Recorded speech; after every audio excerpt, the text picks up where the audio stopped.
Bueno, buenas. Mi nombre es Raquel Céspedes Gutiérrez, soy interna universitaria de la Universidad Autónoma de Centroamérica y el día de hoy vamos a presentar el tema de apendicitis aguda. Para iniciar, vamos a explicar un poquito cuál va a ser el orden del cronograma, el cual vamos a hablar de lo que sería la definición, la etiología, la epidemiología de la patología, la clínica y sus manifestaciones, la clasificación de la apendicitis, el diagnóstico, el examen físico, los diagnósticos diferenciales, el manejo y tratamiento, así como sus complicaciones y al final las conclusiones. Para iniciar, vamos a recordar un poco acerca de la anatomía en sí del apéndice. Esta va a ser una estructura tubular flexible que va a estar en la parte inferior del ciego, donde van a converger las tres tenias del colon. Va a tener un orificio que se abre hacia la luz del ciego y esta va a poder llegar a medir de 2.5 a 23 centímetros de largo, con una media de 7 a 8 centímetros y puede llegar a medir de 6 a 8 milímetros de ancho. Su luz mide de 1 a 3 milímetros. Aquí tenemos una imagen en donde vemos, bueno, el final del ciego, ¿verdad? Y donde sale el apéndice.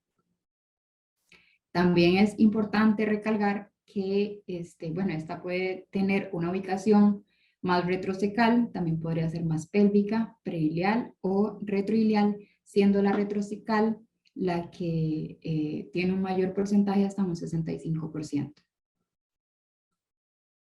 Ahora sí podemos iniciar con el tema.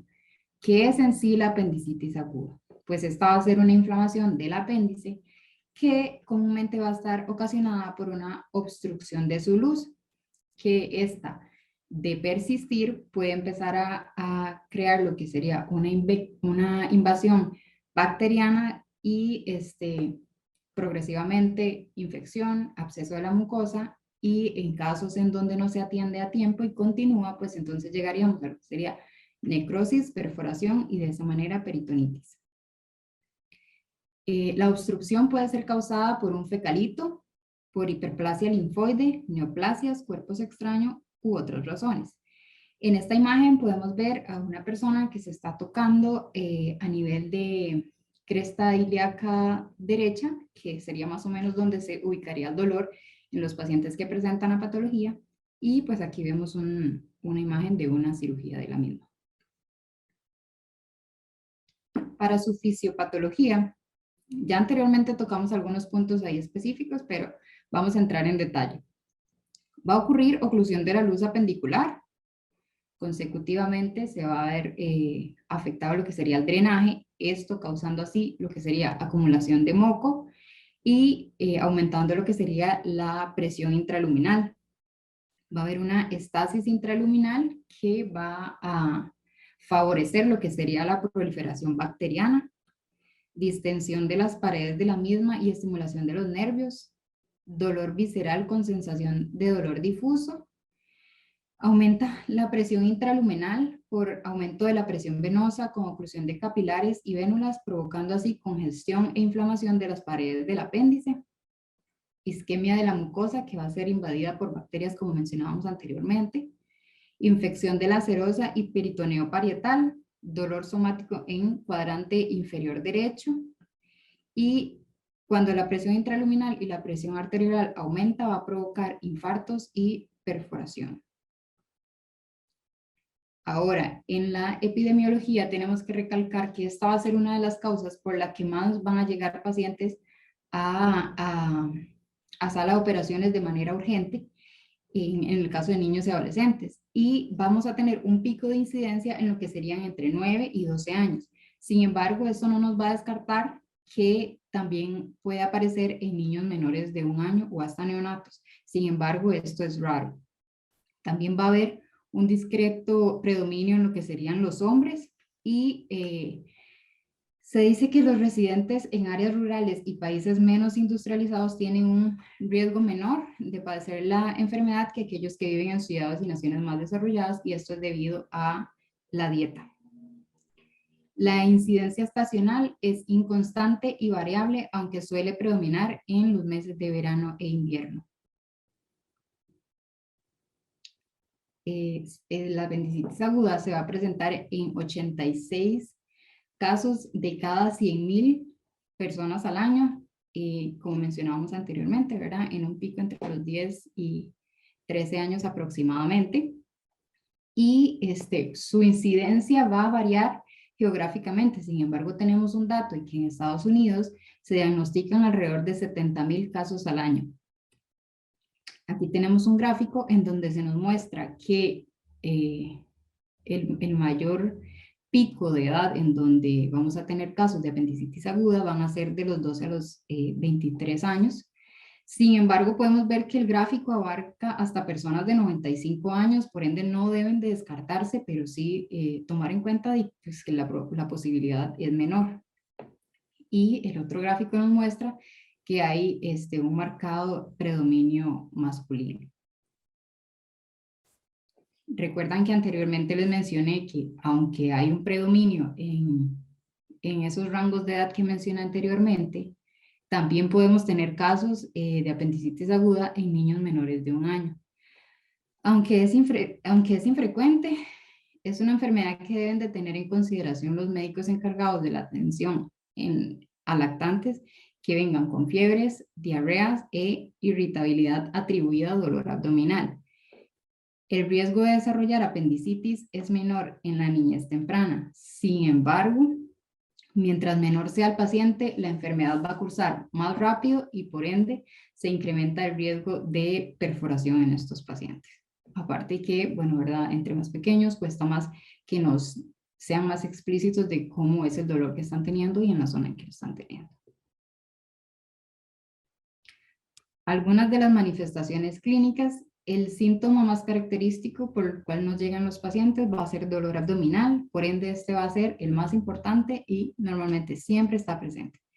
Suele comenzar en epigastrio y región periumbilical, refiriéndose luego a lo que sería el cuadrante inferior derecho o en la región ilíaca derecha. El dolor normalmente alivia en reposo y los pacientes indican que el dolor puede aumentar a la hora de realizar cambios de posición, caminar o realizar movimientos bruscos. Otro síntoma muy importante es la anorexia, que es muy frecuente y va despuesito del dolor, es consecuente al dolor. Y esta también se nos va a relacionar con lo que sería náuseas y vómitos. Aquí tenemos una imagen en donde nos resume un poquito cuáles son los síntomas presentes en apendicitis aguda, como lo sería dolor en fosa ilíaca derecha, náuseas y vómitos, falta de apetito, fiebre, diarrea y estreñimiento y distensión abdominal. Como mencioné antes, ¿verdad? Las náuseas y los vómitos que los englobamos en lo que sería parte de la anorexia también.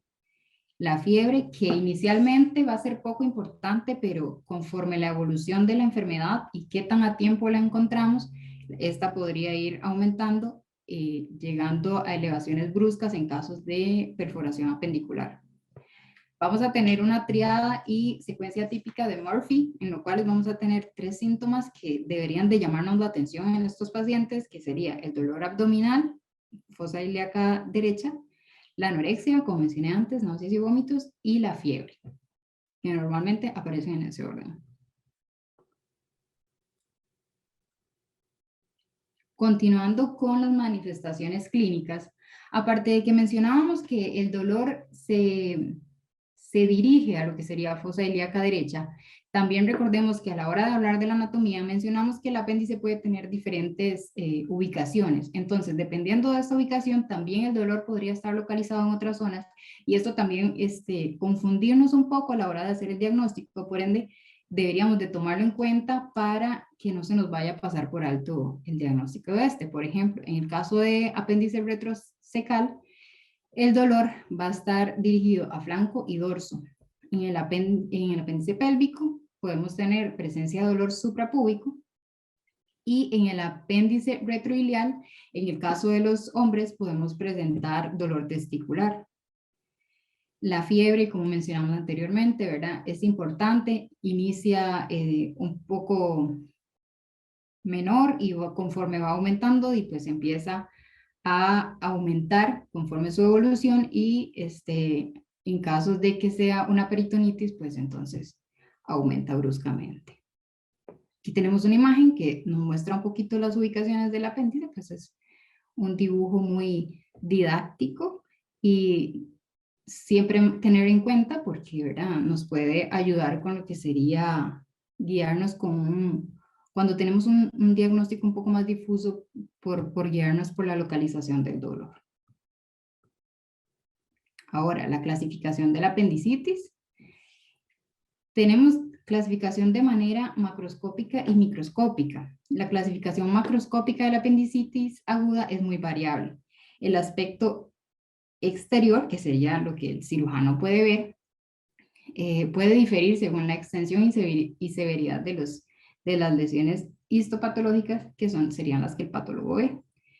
El apéndice externamente es de aspecto normal, puede tener lesiones microscópicas que se van a ver por la inflamación aguda.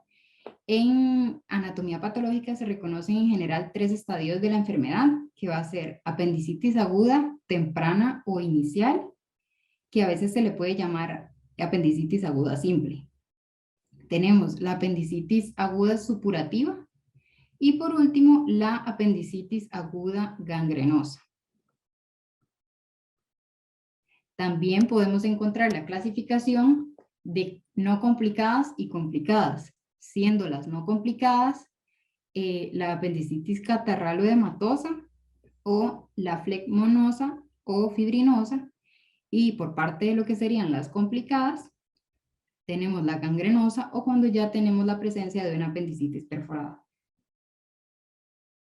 Aquí podemos ver una imagen en donde iniciamos con la apéndice normal y en una evolución de 24 a 36 horas podemos ver que pasamos de simple, que sería la imagen número 1, fibrinosa, la número 2, gangrenosa, número 3, en donde ya vemos una marcada inflamación del apéndice, y ya perforada, y pues entonces ya tenemos un apéndice de mucho menor tamaño. Para el diagnóstico de la apendicitis aguda, el planteamiento de un diagnóstico y la elaboración de un juicio clínico va a depender de la anamnesis, de su historia clínica y del examen físico. Esto debería ser suficiente para realizar un diagnóstico en el 80% de los casos. Sin embargo, tenemos ciertos estudios, tanto de gabinete como de imágenes, que podrían ayudarnos a complementar este diagnóstico. Para el examen físico, por ejemplo, tenemos el signo de Blumberg, que es el signo de rebote, ¿verdad? Donde hacemos presión en lo que sería fosa ilíaca derecha y a la hora de soltar la presión, el paciente refiere dolor. Esto nos va a dar un signo de irritación peritoneal. También tenemos un complemento ahora que sería el puntaje de Paz, que nos ayuda para el diagnóstico de la apendicitis aguda, el cual va a evaluar anorexia. Si hay anorexia en el paciente, vamos a ir sumando puntos, que tiene un punto. Náuseas y vómitos, un punto. Si el dolor irradia, un punto. Fiebre de más de 38 grados, un punto. Dolor al toser, saltar o percutir, 2 puntos. Sensibilidad al tacto de fosa ilíaca derecha, 2 puntos. Una marcada leucocitosis, 1 punto. Neutrófilos y bandas de más de 7.5 mil células, 1 punto. Entonces, si tenemos al final una recolecta de 2 a 3 puntos, estamos o sea, la posibilidad de tener un diagnóstico de apendicitis aguda va a ser de 0 al 2%. En el caso de que tengamos de 3 a 6 puntos, vamos a tener un porcentaje de 8 a 48% de posibilidades de tener o de estar ante una apendicitis aguda. Y en caso de tener más de 7 de estos puntos de Paz, vamos a tener una posibilidad de 78 hasta 96% de posibilidad. O sea, vemos que es bastante. Tenemos otros signos que, bueno, ya conocemos y que pueden ayudarnos bastante o orientarnos a lo que sería el diagnóstico de apendicitis aguda, como lo es el signo de McBurney, el cual se localiza en el tercio externo del abdomen, y como vemos en la imagen, podemos trazar una línea imaginaria entre lo que sería la espina ilíaca anterior derecha y el ombligo, y en el centro sería el punto de McBurney. Va a ser un punto bastante doloroso en los casos de apendicitis aguda y nos indica lo que sería irritación peritoneal. Tenemos el signo de Robson, que es la presencia de dolor en el cuadrante abdominal inferior izquierdo, que es el contralateral. El signo de Aaron y el signo de Shake va a ser el de Aaron hacer presión en lo que sería el epigastrio, y el de Shake en hipocondrio derecho, el paciente dando como resultado dolor en fosa ilíaca derecha o en la posición en que el paciente pues, tenga la apéndice. Esto se causa por el motivo en que a la hora del examinador realizar presión hace movimiento de gas, como una onda de gas hacia el lado afectado, entonces el paciente refiere dolor a la palpación. También tenemos el signo del obturador, que como vemos en la imagen, se coloca al paciente en decúbito dorsal, se le flexiona la rodilla y se mueve en rotación externa. Esta maniobra, si el paciente refiere que hay dolor, entonces decimos que la maniobra es positiva. Tenemos el signo de psoas, en donde el paciente debe estar acostado en posición de decúbito lateral izquierdo, y en esta posición se le pide al paciente que extienda su pierna derecha en posición recta y hacia atrás, hacia la espalda, y si el paciente no refiere dolor, también sería positivo. Y por último tenemos el signo de Dunphy, el cual la idea es pedir al paciente que tosa para realizar como el signo de Valsalva, por así decirlo, y el paciente nos va a referir dolor igual en fosa ilíaca derecha. Algunos otros exámenes que pueden complementar nuestro diagnóstico, igual siempre teniendo presente, ¿verdad?, que el diagnóstico es clínico, va a ser un leucograma con presencia de leucocitosis, y también podemos ver polimorfonucleares. Un valor normal de estas cifras o anormal no debería ni descartar ni tampoco dar por hecho que estamos ante una apendicitis aguda. Y en caso ya de que la persona necesite ser hospitalizada para cirugía, entonces se realizan otros exámenes preoperatorios como hemoglobina, hematocrito, y dependiendo del estado clínico del paciente, pues se le realizarían más exámenes. También se le puede realizar un examen general de orina, que por la cercanía al proceso inflamatorio que se puede encontrar, encontraríamos leucocitosis y asimismo cuerpos cetónicos aumentados, que probablemente van a ser a consecuencia de que la persona no ha querido comer, ¿verdad?, por la anorexia.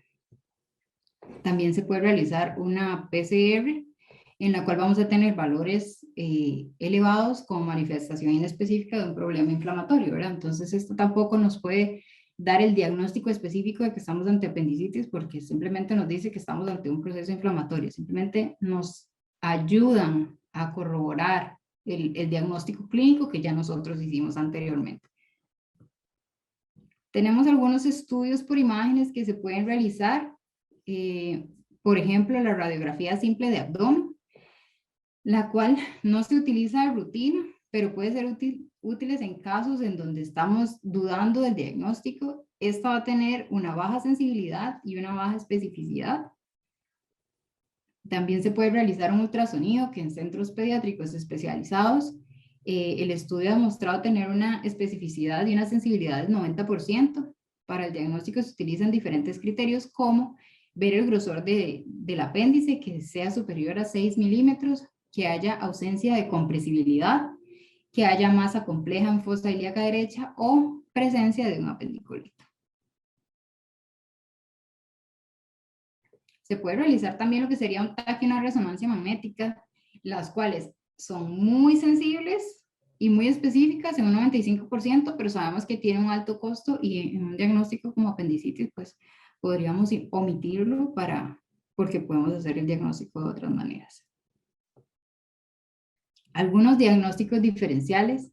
Bueno, en realidad en apendicitis aguda tenemos infinidad de diagnósticos diferenciales, ¿verdad? Por este dolor en abdomen que es bastante difuso y se parece a muchos de otras patologías, como por ejemplo, enfermedades del sistema delgado y su mesenterio, por ejemplo, una dentitis mesentérica, diverticulitis de Meckel, enfermedad de Crohn y otras que están ahí, después las pueden leer. Enfermedades del ciego y apéndice y colon. Ya hay unos a un tumor, algo más simple como una colitis o estreñimiento con distensión secal. Por parte de páncreas, hígado y vías biliares, pancreatitis, hepatitis, colecistitis aguda con o sin litiasis, colangitis. En afecciones geniturinarias como litiasis, absceso perinéfrico, salpingitis, absceso tubovárico, hidrosalpins, síndrome intermenstrual incluso, ovulación, endometriosis, peritonitis primarias y tumores abdominales y otras causas de irritación peritonal como traumatismo abdominal, infarto de epiplón, torsión o infarto de apéndices epiploicos. O sea, en teoría, cualquier patología que me esté provocando irritación peritoneal podría confundírseme con lo que sería apendicitis aguda. Para el manejo y tratamiento, en un manejo no quirúrgico, vamos a tener un manejo más conservador, ¿verdad? Con antibióticos. Usamos beta-lactámicos que se han empleado preferiblemente en apendicitis aguda no complicada. Varios metaanálisis muestran que este tratamiento tiene mayor estadía hospitalaria, menor índice de complicaciones de forma general y un índice de fracaso entre el 18 y el 28%. Es decir, la apendicectomía sigue siendo, ¿verdad?, nuestro tratamiento de elección. Ahora, en el caso del tratamiento quirúrgico, pues va a ser la apendicectomía, el tratamiento por elección, en el cual podemos realizar una cirugía abierta convencional o una cirugía laparoscópica. El objetivo de esta, ¿verdad?, va a ser remover el apéndice que está inflamado antes de que este vaya a perforarse y causarnos lo que sería una peritonitis. Para esto, necesitamos clasificar el estadio en el que se encuentra ese apéndice. Entonces, lo vamos a clasificar según el grado de complicación, siendo el grado 1 el estadio inicial, en donde tenemos un apéndice hiperémico, que hay presencia de edema, pero no va a estar perforada. En estos casos, se van a suspender los antibióticos beta-lactámicos. En el grado 2, tenemos un apéndice macroscópicamente con hiperemia, va a haber edema, exudados, natas de fibrina, pero si seguimos con un apéndice que no está perforada. En este caso, mantenemos al paciente hospitalizado y los antibióticos se aplican por 48 horas. ¿Cuándo tengo un criterio de egreso? Cuando el paciente se encuentre afebril durante estas 48 horas. Tenemos el grado 3, en el cual tenemos ya un apéndice que está perforado, pero la peritonitis va a estar más localizada. Entonces, el paciente se mantiene hospitalizado por 5 días y voy a tener criterios de egreso cuando tenemos un control de la temperatura. Se agrega la realización de un hemograma en el 4.º día posoperatorio. Si el leucograma es menor a 12.000, con menos de 3% de bandas, el paciente cumple con el criterio de egreso y en caso contrario se coordina un ultrasonido en busca de complicaciones o infecciones, aparte de la apendicitis. Y por último, el grado 4 va a ser aquella apéndice que ya está perforada y que nos hizo una peritonitis generalizada, en el cual el paciente se va a mantener hospitalizado no por menos de 7 días y vamos a darle criterio de egreso que van a ser similares a los que mencionamos anteriormente para el grado 3, con la salvedad de que el hemograma esta vez tiene que realizarse en el día 6 posoperatorio. Aquí tenemos una imagen de una apéndice primer grado congestivo. Esta es de segundo grado, que es flegmonosa. Tercer grado es gangrenosa. Y cuarto grado, pues ya podemos ver que es una apéndice perforada y probablemente ya sacaron el fecalito. ¿Cuáles son algunas recomendaciones que podemos considerar en estos casos? Lo primero va a ser realizar un interrogatorio detallado y para de esta manera poder precisar la cronología de los hechos y la semiología de los síntomas, así como antecedentes personales y familiares que también podrían en algunos casos ser de utilidad para el diagnóstico o el tratamiento. Siempre que sea posible, interrogar directamente al niño y luego corroborar los datos con los familiares.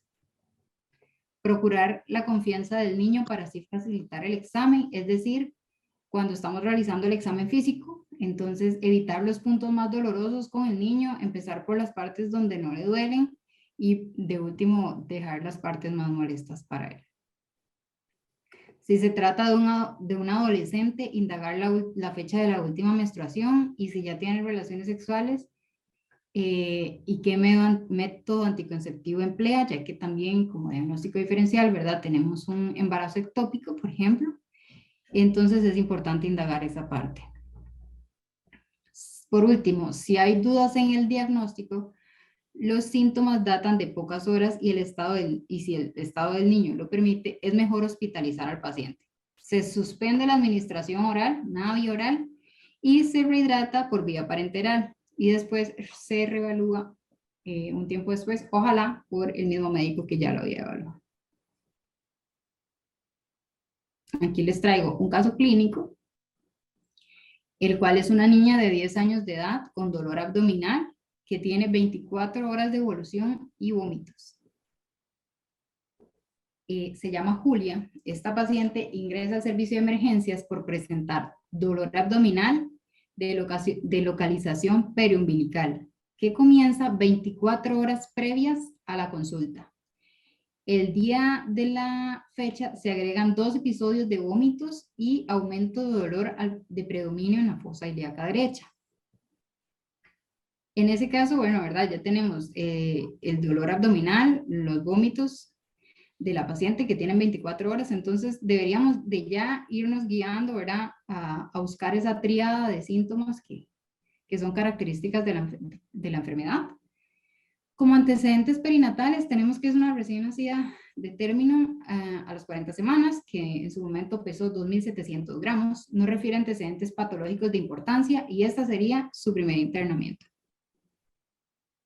Al examen físico, paciente en regular estado general, en insuficiencia cardiorrespiratoria, vigil y lúcida, abdomen plano, doloroso en forma espontánea, que se incrementa la palpación superficial y profunda, dolor a la descompresión, que se interpreta como signo de irritación peritoneal, como lo mencionábamos en el signo de Blumberg, ruidos hidroaéreos disminuidos, catarsis negativa, la paciente está canalizando gases, tiene una diuresis conservada, ahorita tiene un peso de 32 kilos 700 y tiene una frecuencia cardíaca de 84 latidos por minuto, frecuencia respiratoria de 19 respiraciones por minuto, una temperatura de 37 y no presentó el carnet de vacunas.